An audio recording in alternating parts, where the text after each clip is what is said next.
साथी YouTube channel के प्रिय दर्शकों, अब हर मंगलवार को महिलाओं के सवालों और समस्याओं को लेकर विशेष बातचीत होगी, जिसमें किसी महिला के जीवन से जुड़ी कहानी होगी। इस थीम का नाम है नारी शक्ति की बात साथी के साथ। इसकी शुरुआत साथी के साथ उत्तर प्रदेश आजमगढ़ की डॉक्टर संतोष सिंह हैं, जो साज फाउंडेशन की फाउंडर, चेयरमैन और प्रमुख सामाजिक कार्यकर्ता हैं। इनके जीवन की यात्रा इन्हीं की जुबानी आप सुनेंगे। इनके जीवन से जुड़े कुछ विशेष पहलू हैं, जिसकी चर्चा हम आपकी दिलचस्पी के लिए शुरू में ही कर दे रहे हैं। तब इलाहाबाद, अब प्रयागराज में डॉक्टर संतोष जी और डॉक्टर अजय प्रताप सिंह जी केंद्रीय विद्यालय में सन 1985 में एक दूसरे से मिले। संतोष जी कक्षा 9 में और अजय प्रताप सिंह जी कक्षा 11 में थे। इनकी आपस में गहरी दोस्ती हो गई और यह दोस्ती 9 साल बाद 1994 में प्रेम विवाह में बदल गई। तब संतोष जी इलाहाबाद विश्वविद्यालय में इकोनॉमिक्स से एमए और डॉक्टर अजय प्रताप जी, जिनका short name doctor AK Singh है, वे MBBS पढ़ाई के अंतिम वर्ष में थे। शादी के बाद संतोष जी ने PhD भी की। दोनों लोग 1997 में आजमगढ़ आ गए और तय किए कि हम अब गार्जियन से खर्चा खुराकी ना लेकर अपना कुछ करेंगे। सन 1997 की आजमगढ़ में पहली दीपावली में दोनों ने मिट्टी से गणेश प्रतिमा बनाकर 5 रुपए में दीपावली का त्योहार मनाया, जिसे संतोष जी यादगार मानती हैं। इनसे पहली संतान का जन्म 1996 और दूसरी का 1999 में हुआ। दोनों संतान बेटियां थीं। इन्होंने तय किया कि अब कोई तीसरी संतान नहीं चाहिए। लोग एक बेटा पाने के लिए क्या क्या नहीं करते हैं। डॉक्टर होकर भी यह फैसला तब लेना आसान नहीं था। दूसरी बेटी के जन्म के 2-3 सप्ताह के बाद डॉक्टर AK सिंह जी ने एक मेडिकल शिविर में जाकर अपनी नसबंदी करा लिया। ऐसी न जाने कितनी मिसालें इनसे जुड़ी हैं। साज फाउंडेशन से सैकड़ों बेटियां प्रशिक्षण लेकर अपना घर परिवार चला रही हैं। सुने जितेंद्र हरि पांडे साथी के साथ डॉक्टर संतोष जी से उनकी जीवन यात्रा के कुछ रोचक प्रसंग। यह वीडियो और थीम पसंद आए तो आप साथी को लाइक और सब्सक्राइब जरूर करें, जिससे आगे भी हम इस तरह की कहानियां और लोगों को आपके बीच ला सकें। तो आप साथी के दर्शकों से उम्मीद है कि ऐसे लोग, डॉक्टर संतोष जी जैसे लोग, जो समाज के लिए एक प्रेरणा की स्रोत हैं, जिनकी वजह से समाज को बहुत कुछ मिल रहा है। तो आज हम डॉक्टर संतोष जी से कोई क्वेश्चन नहीं, आपका जीवन, आपकी पढ़ाई लिखाई, उसके दौरान जो संघर्ष के बाद आज यहाँ जो मुकाम आपने हासिल किया है, उस संदर्भ में आप चर्चा करना चाहेंगे। आप हमारे साथी के दर्शकों को मैं बताएं अपना नाम, परिचय और शैक्षिक जीवन से लेकर के शादी, उसके बाद आजमगढ़ में आना, ये हम ताकि साथी के दर्शकों को बता सकें।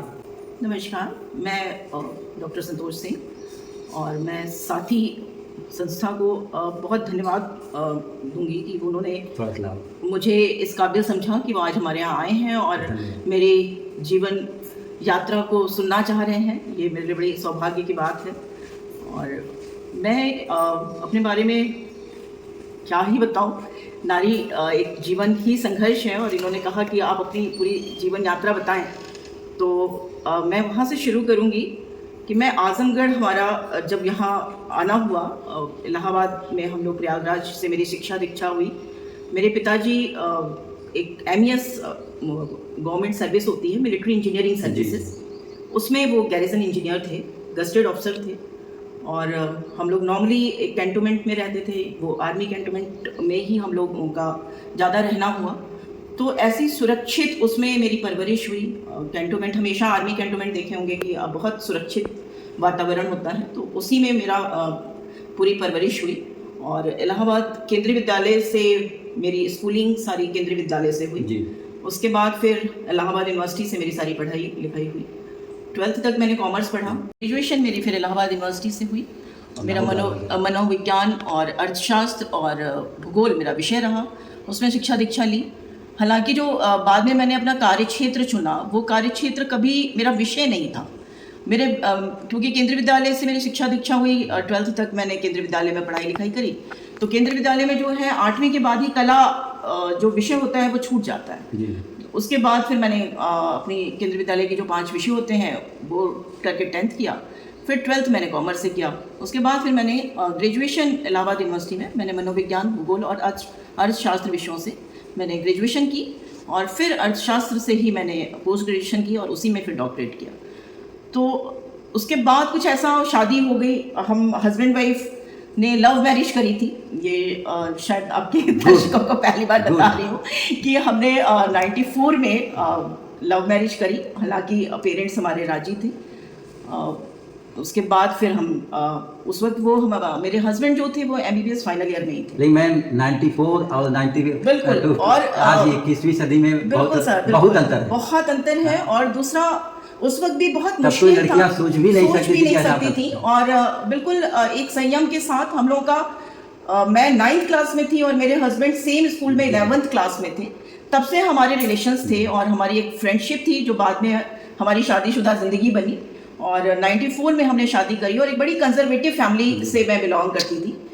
मेरे फादर बिल्कुल वो कहते हैं जिसको ठकुराई थी जिसे चढ़ा रहता है।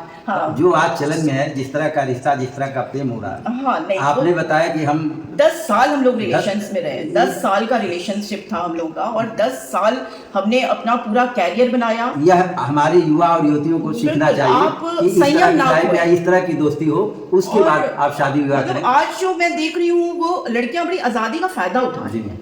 हम दोनों हस्बैंड वाइफ बिल्कुल हमारे पेरेंट्स के सामने फेयर होते थे।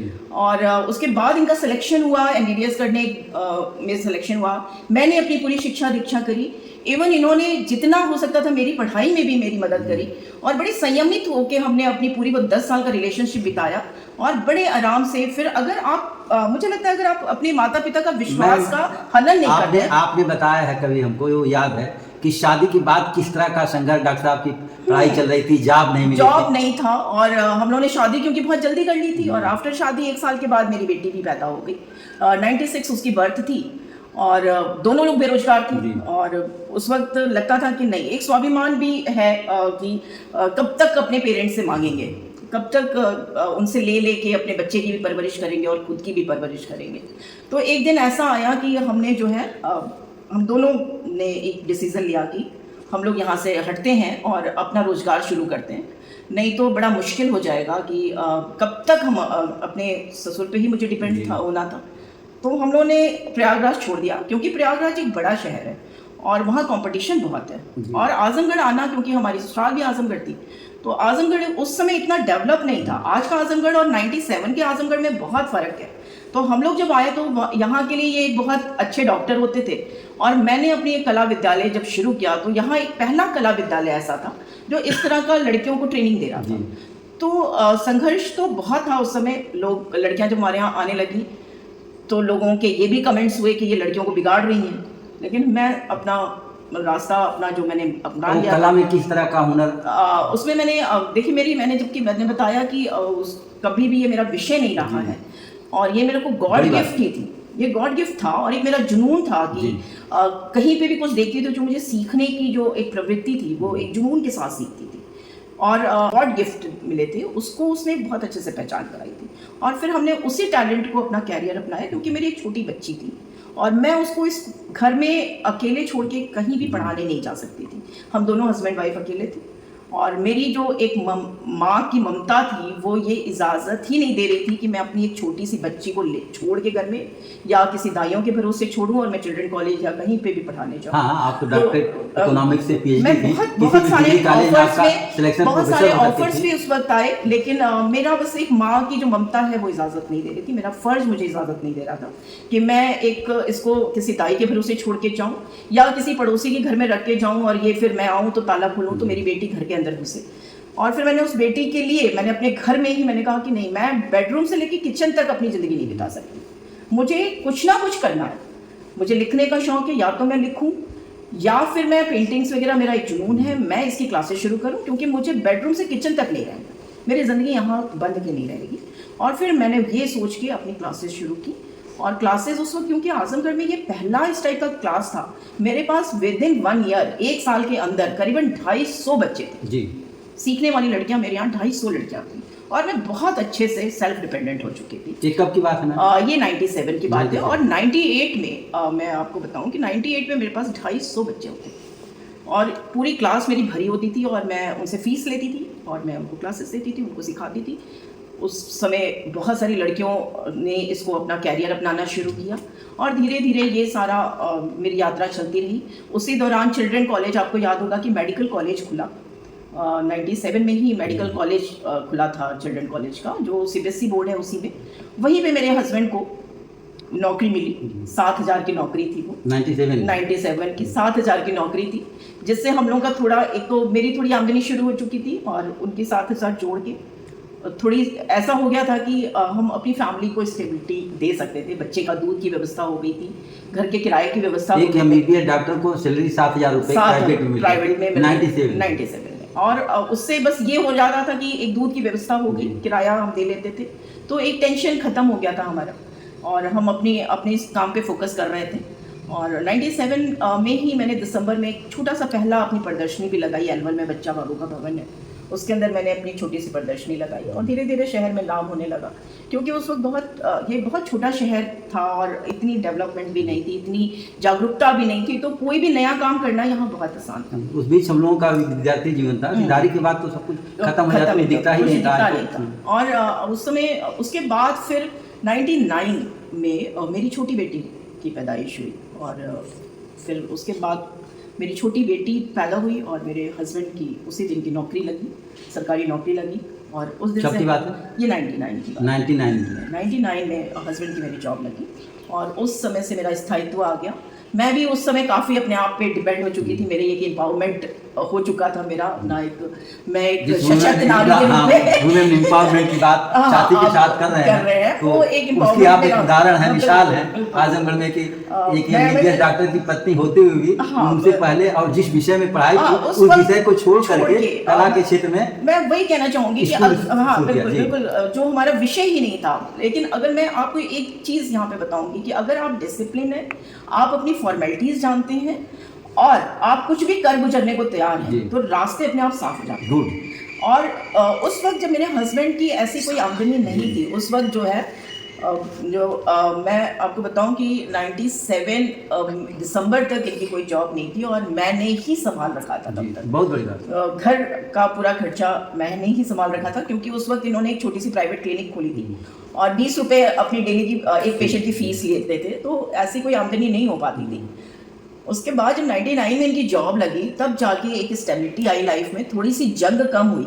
मैं इसमें एक छोटी सी घटना आपको बताऊंगी कि 98 की जो दिवाली थी हमारी, वो पहली दिवाली हमारी जो शहर में बनी, वो पहली दिवाली हमारी 5 रुपये में बनी थी। मेरे घर में उस वक्त सिर्फ 5 रुपये थे और मेरे साथ हमारे हस्बैंड के एक मेरे भाई भी रहते थे, तो हमने उनको बोला कि ये 5 रुपये हैं, इसी में तुम्हें मैनेज करना है और कुछ है नहीं हमारे पास, और इसी में मैनेज करो कि दिवाली मनानी है। मतलब उस वक्त आंसू भी थे और एक वो भी था कि नहीं, करना है तो करना है, दिवाली मनानी है। फिर हम और हस्बैंड मेरे बैठ के दोनों ने मिट्टी की मूर्तियाँ बनाई, क्योंकि मूर्ति खरीदने के भी पैसे नहीं थे हमारे पास, और रंगोली बनाई और शानदार दिवाली बनी। मतलब जितनी सुंदर वो 5 रुपए की दिवाली बनी थी, आज तक वैसी दिवाली नहीं बनी। तो आज उस 5 रुपए की दिवाली का ही कमाल है कि आज मतलब 2 बीघे में आपका मकान, उसमें ये जो पीछे दिख रहा है, या जो आप साज फाउंडेशन के माध्यम से जो कुछ चला रही है, जो दिवाली हमारी 5 रुपए की थी। आपको विश्वास नहीं होगा कि हमने इतने सुंदर ढंग से उसको मैनेज किया कि कुछ अगरबत्ती आ गई थी, 2 लड्डू आ गए थे और उतने में ही हमने एक मूर्ति बनाई, आटे और हल्दी से हमने रंगोली बनाई और शानदार दिवाली बनी हमारी। और आज मतलब वक्त नहीं है, बड़ी बात, आज वक्त नहीं है, और पैसा है, वक्त नहीं है। तो ऐसा नहीं है, अगर आप संघर्ष कर रहे हैं, और मेन है कि आप अपने आप पे डिपेंड कितने हैं। अगर उस दिवाली को मनाने के लिए हमें सिर्फ तो आप अपनी दोनों बेटियों के बारे में और डॉक्टर साहब के बारे में बताएं कि इस समय तीनों लोग कहाँ हैं, किस मुकाम पे हैं। डॉक्टर साहब मेरे इस वक्त श्रावस्ती में CMO हैं और चीफ मेडिकल ऑफिसर श्रावस्ती। हाँ, और छोटी बेटी ने मेरे यूक्रेन से MBBS किया और उसके बाद FMG पास करके इस वक्त देवरिया मेडिकल कॉलेज से वो इंटर्नशिप कर रही है।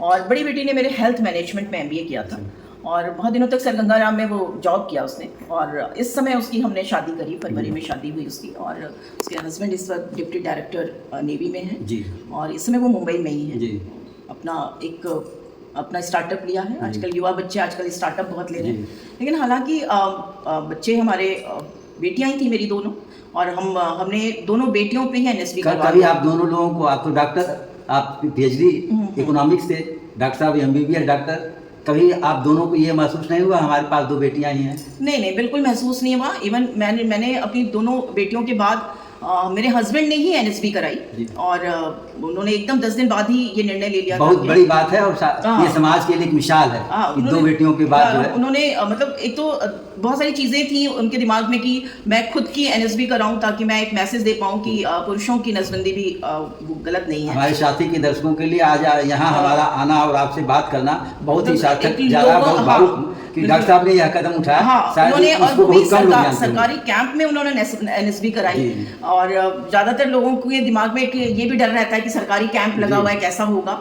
दूसरा एक ये डर होता है कि पुरुषों की नसबंदी पता नहीं बहुत सारी परेशानियां खड़ी करती हैं, लेकिन ऐसा कुछ नहीं था, सारी गलतफहमियां ही हैं, और बहुत सुखमय जीवन रहा हम लोग का। यह समाज के लिए बड़ा मैसेज है। मैंने जानबूझ के आपको ये बात बताई कि इस तरह की बात थी, और फिर दूसरी बेटी के 10 दिन बाद ही हम लोगों ने एनएसबी करा ली थी, और दो बेटियों पे हमने अपनी फैमिली प्लानिंग कर ली थी, और उसी वक्त बड़ा प्राउड था मुझे कि मेरी दो बेटियां हैं, और दोनों बेटियों ने मेरे नाम भी रोशन किया। कोई भी ऐसा नहीं रहा, दोनों बच्चे मेरे बहुत अच्छे थे। लॉकडाउन के पहले यहाँ एनपी सिंह जिलाधिकारी हुआ करते थे, तो लॉकडाउन का भी समय रहा। उसके पहले जो आजमगढ़ महोत्सव हुआ, उस महोत्सव के दौरान ही हम जैसे लोगों से आपसे संपर्क हुआ, और उसके सूत्रधार भी जिलाधिकारी एनपी सिंह साहब ही हैं। तब से जान पहचान बढ़ी। आपका सिधारी में जो बच्चियों को लेकर के जो चलता था, या उसके पहले आपने और कहीं किया था, तो उसके बारे में थोड़ा सा बताते हुए फिर यहाँ आते हैं। देखिए, सबसे पहली तो प्रदर्शनी हमने लगाई 2003 में जी। एकल गणेश जी की प्रदर्शनी थी, और हमने उसमें 121 प्रतिरूप गणेश जी के बनाए थे। 121 एक मूर्ति में? हाँ, एक प्रतिरूप बनाए थे गणेश जी के, और वो विभिन्न मीडिया से बने हुए थे, लकड़ी से, साबुन से, पीओपी से, सीमेंट से, सब तरह से गणेश जी की मूर्तियां बनाई थी, और वो एकल प्रदर्शनी थी हमारी। उसके बाद 2005 में हमने शहर का पहला फैशन शो जी, हालांकि बच्चियों को लेके किया हमने, 14 साल के बच्चियां थी हमारे पास, और सिर्फ इसलिए वो कि शहर इतना डेवलप नहीं था कि हम युवा लड़कियों को लेके, एक मन में डर था कि अगर हम युवा लड़कियों को लेके फैशन शो कर रहे हैं तो इस शहर के लोग कहीं हुटिंग ना शुरू कर दें, तो हमने बच्चियों को लेके यहाँ पे फैशन शो किया। पहला फैशन शो था इस शहर का।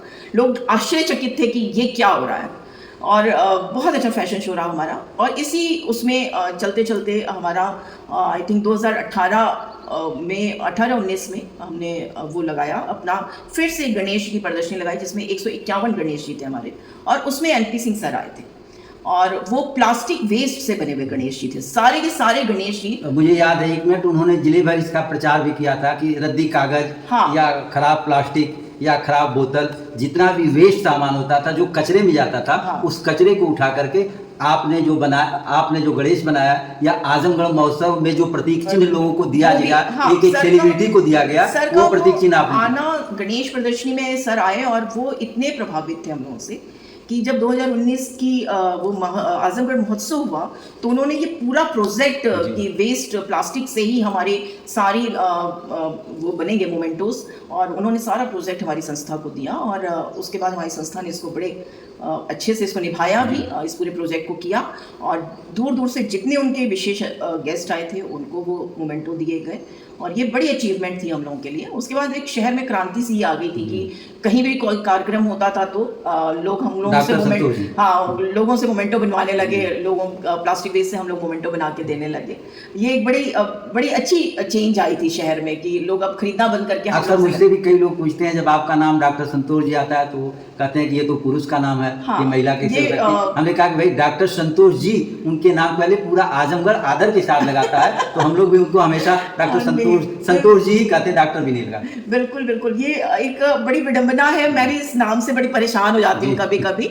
एक्चुअली में फादर मेरे, मैंने आपको जैसे बताया कि फौजी कैंटोनमेंट में रहते थे, तो फौजियों में पंजाबी बहुत होते थे हमारे साथ, आस पड़ोस में पंजाबी बहुत होते थे, तो अगर आपने देखा होगा तो पंजाबियों में संतोष कौर नाम बहुत कॉमन है। तो मेरे फादर को ये नाम बहुत पसंद था और उन्होंने उसकी वजह से मेरा नाम संतोष जैसे रखा। एटक के नेता हैं अमरजीत कौर। हाँ, अगर आप उसमें देखें तो पंजाबियों में मेल फीमेल के नाम कॉमन होते हैं, तो उस वजह से मेरा नाम शायद पापा ने ऐसा रखा होगा। मैम 2018-19 का उस समय आजमगढ़ महोत्सव हम लोग का बात लंबी हो जाएगी। हाँ। और फिर सिधारी पर आपका रहना हो रहा था। सिधारी के बाद बाहर निकल करके बिहरोजपुर में आपने 2 बीघे में जो मकान तो कम में बना है, लेकिन जो लान बनाया है, आज हम इसको तो नहीं, अगले कभी एपिसोड में, अगली बातचीत में हम उसको ही कवर करेंगे कि कैसे आप रद्दी कागज से, रद्दी प्लास्टिक से सामान बनाती हैं, कैसे उसका निर्माण होता है, कितने लोग आज आपके साज फाउंडेशन में कितने लोग जुड़े हैं और कितने लोगों को जोड़ करके और कितने लोगों को आपने रोजगार परक बनाया, इसको भी साथी के दर्शकों को बताएं। हाँ, मैं साज फाउंडेशन जब मैंने स्टार्ट किया था, तो मैंने आपको जैसे उसी वक्त बताया कि साल के अंदर ही मेरे करीबन 150 से 200-250 तक बच्चे मेरे स्टूडेंट होते थे। और आज वो स्टूडेंट, अगर मैं बोलूँ तो 51-52 स्टूडेंट तो मेरे अपने पैरों पे अच्छे से खड़े हैं। मतलब वो कहिए कि एक पूरे परिवार को संभाल रही हैं औरतें। अपना एक ऐसा एम्पावरमेंट स्टार्ट किया सबने। और अभी अगर आप देखें तो लड़कियों में एक चलन है, या तो डॉक्टर बनो, इंजीनियर बनो, बहुत ब्रिलियंट है तो आईएएस बनो, नहीं बन सकते तो टीचर बनो। लेकिन हमारे यहाँ के स्टूडेंट्स ने इसके इतर जाके, आप इलाहाबाद के स्टूडेंट मैंने खुद एक राह छोड़ के डॉक्टर, आप खुद आईएएस मैंने अपनी खुद राह छोड़ के एक दूसरा कैरियर लिया, सिर्फ इसलिए कि परिस्थितिवश मुझे ये करना पड़ा था। तो मैंने यहाँ पे अपने स्टूडेंट्स को भी यही बोला कि कोई भी काम छोटा बड़ा नहीं है, आपको पैसे उड़ रहे हैं, पैसे को पकड़ना है और आप अपनी उस विधा को अपनाइए जो आपको भगवान की तरफ से मिली है, और आप उसको इम्प्रूव करिए और उसको अपने रोजगार से जोड़िए। आज हमारे 51-52 बच्चे, लड़कियां जो हैं, अपने पैरों पे खड़ी हैं, अपने संघर्ष को करने के बाद एक अच्छे से अपने पूरे परिवार को संभाल रही हैं। तो ये एक बहुत बड़ी अचीवमेंट मेरे साथ रही कि मैं, मतलब एक संतुष्टि है मेरे अंदर कि मैंने जिस चीज़ के लिए मैंने मेहनत करी, आज वो लड़कियों को जब मैं देखती हूँ सफलता की अपनी चरम पे। मतलब मैं आपको अपनी एक स्टूडेंट का नाम बताऊं, रीना मौर्य है, और उसने सिधारी पे एक आई थिंक 3 या 4 उसके पार्लर हैं, और A1 पार्लर, 4 पार्लर और A1 पार्लर, एक पार्लर में उसने 8 से 9 लाख रुपए खर्च किए हैं, और कुछ नहीं तो 20 से 25 लड़कियां उसके अंडर में काम कर रही हैं। मेरी दूसरी स्टूडेंट है प्रिया, इस समय अपना बुटीक चला रही है और बहुत अच्छे से, मतलब जहाँ उसका एक संघर्ष चल रहा था, आज उसका बच्चा सेंट जेवियर में पढ़ रहा है। अच्छे से देखा हूँ प्रिया तो आपके हमेशा साथ रही है, और शादी विवाह भी आपने ये सब कुछ किया है, ये सब कुछ पता है। तो प्रिया को भी आपने एक बेटी की तरह से रखा है। बिल्कुल। और यहाँ पे सारी लड़कियां जो हैं, अगर आप देखेंगे तो मतलब वाकई मुझे अपनी लाइफ से संतुष्टि है। आज शायद मैं वो डॉक्टरेट जिस विषय से किया था, अगर मैं सिर्फ एक डिग्री कॉलेज वगैरह में अगर मैं टीचर होती तो शायद मुझे कोई पहचान भी नहीं रहा होता, कुछ चंद लोग मुझे जानते। लेकिन आज शहर का ज़्यादातर लोग मुझे जानते हैं। मेरी इस विधा को जो ईश्वर ने दी हुई थी मुझे, मैंने उसको यूज़ किया और इससे मुझे नेम, फेम, मनी, सब चीज़ की प्राप्ति हुई। तो मैं तो गर्ल्स को यही बोलूँगी कि देखिए, आप साथी के दर्शकों को और जितने भी वुमेन एम्पावरमेंट के बारे में हम लोगों ने चर्चा किया है, आपने जो अपने जीवन के बारे में बताया, कुछ ऐसी भी बातें होंगी जो अब तक बाहर नहीं आई हैं। हमने कहा कि नारी शक्ति की बात साथी के साथ, ये आज पहला एपिसोड आपसे डॉक्टर संतोष जी से शुरू हो रहा है, और ये कारवां हमें आगे भी चलता रहेगा। आपके बारे में, आपके कामों के बारे में अगर चलाना हो तो बहुत काफ़ी कुछ है, वो अलग अलग करेंगे। आज वो इस सब्जेक्ट में नहीं है, तो आज जिस सब्जेक्ट पर हम लोगों ने बात किया है, आप क्या मैसेज समाज के में उन युवाओं को, युवतियों को जो आज किसी रिलेशनशिप में है, एजुकेशन में है, या जिस तरह की भाग दौड़ है, कितने जल्दी वो कुछ पा लेना चाहते हैं, उनको क्या मैसेज देना चाहते हैं, क्या करें? आजकल की युवा बेटियों से मैं यही कहूँगी कि देखिए, अपना संयम मत खोइए और अपना गोल ABC 3 सेट करिए। बहुत अच्छे हैं पढ़ने में, नो डाउट, आप अपना एक बहुत हाई गोल अचीव करने की कोशिश करिए। नहीं होता है, गोल B पे आइए, और अगर गोल B भी अचीव नहीं कर पाती हैं तो टूटिए मत। ईश्वर ने हर बेटियों के अंदर कुछ ना कुछ गुण दे के पैदा किया है, आप उसको उभारिए और उसको अपने स्वयं अपने को डिपेंड करने के लिए, अपने आप को एम्पावर करने के लिए उस गुण को यूज़ करिए। और आप सचमुच में मैं आपको बता रही हूँ कि ये आप इस बात को झुठला नहीं पाएंगी कि अगर आपने ईश्वरीय देन को इस्तेमाल करके अपना रोजगार अपनाया है तो आप बहुत जल्दी अपनी सफलतम सीढ़ी पे होंगे। उसको इस गॉड गिफ्टेड है, और प्राकृतिक देन को अगर आपने इस्तेमाल किया तो एक तो वो आपकी रुचि है, और रुचि ही अगर आपका व्यवसाय बन जाता है तो उसमें बहुत मजा आता है करने में। वो फिर किसी फोर्सली कोई नहीं करा रहा है। आप किसी के यहाँ नौकरी कर रहे हैं, वो फोर्सली करा रहा है, लेकिन जब आप अपनी रुचि के साथ रोज़गार को जोड़ते हैं तो वो फिर बहुत मज़ा आता है और लाइफ अपनी चरम पे रहती है। आगे हमारी आपकी बातें फिर होती रहेंगी। बहुत बहुत धन्यवाद डॉक्टर संतोष जी, आपने साथी को वक्त दिया। हम जो ये एपिसोड आज शुरू किए हैं और आपसे शुरू किए हैं, आपने जो बातें कही हैं ये बहुत दूर तक जाएं और ये सिलसिला साथी का चलता रहे। आपको बहुत बहुत शुभकामनाएं। और साथी वाकई बहुत पूरे नेशन में फैले, ये मेरी शुभकामनाएं हैं आपको। Thank you. धन्यवाद।